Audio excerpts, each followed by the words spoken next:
So with a couple more corners, we're through to the next section, and here you've got a little choice. A mini rock garden to play with, or we can take a line around the outside and dance from foot to foot through these sweeping corners. But Josh is going to come through.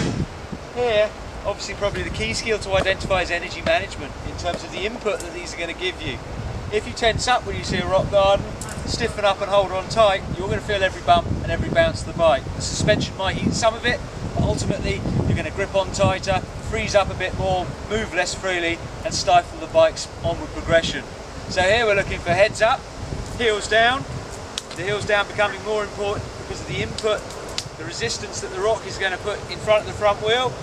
As that hits the front wheel, if we're toe down and elbows up, the bike's going to start to slow below us and we're going to advance forward. But if we push through a little, drop the heels and wrists, the resistance that the rocks are putting on the front wheel is going to be met by our body mass moving this way, keeping a good firm contact with the pedals, and rather than getting bounced around on the pedals, keeping a nice firm point of contact with what is obviously your key point of contact, your feet on the pedals.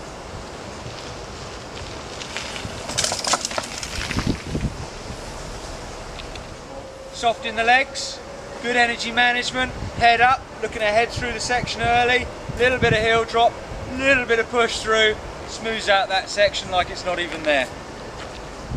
Again, when it comes to input, under rotation, pushing through the bike, doesn't mean hanging off the back, doesn't mean you're going to fall out the back door, lose control of the front wheel. It simply means laws of physics are going to apply and your mass is going to help drive the bike through the section. Having successfully negotiated the rock garden, dealt with the input correctly, the performance cue of input can lead to bouncing around and tightening up. We've got through that. We're looking at a small couple of corners, but then into a much more of a U-turn corner, a full 180 corner, perhaps slightly more, it's almost a full circle. The main thing here is to keep projecting ahead of the bike. It's very easy as you come around this corner to start worrying about the exit point and whether you're drifting wide. As soon as you turn your head wide, look to where you feel you're going, your hips and shoulders are going to start to point towards that point, and it's going to be very difficult then to drive the bike through the section correctly and get in line for the next virtual hairpin corner. As Josh comes into this section, you may take a higher line into the corner, but look right through the section, get that head twisted to the exit point early, pushing the bike over, standing on the outside pedal, and then really starting to roll those hips towards the exit point to drive the bike through. Any lack of commitment here, one of the bigger issues when it comes to longer, tighter corners, is going to lead to looking to the outside line, when really we want to be looking right through the section to the exit and dealing with the next section mentally well before we get there.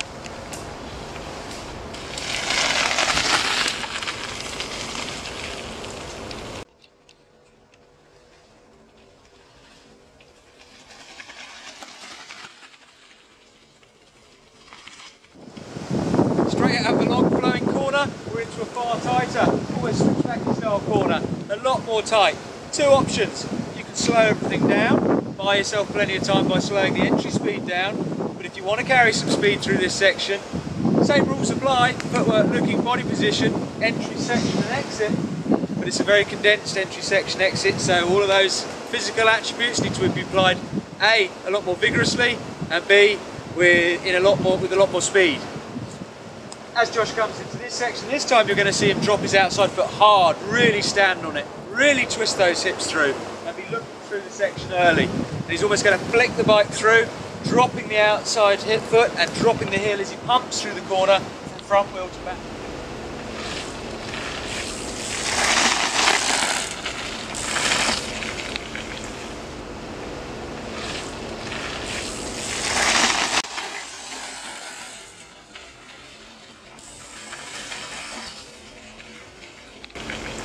So by getting really heavy in the corner, weighting the bike hugely through the good footwork in the corner there, we can see the tyres have dug right into the surface, cut through the loose stuff onto terra firma, and Josh is able to then pump through the corner and carry good speed, accelerating around the corner rather than pootling round or going in too fast and braking in the section.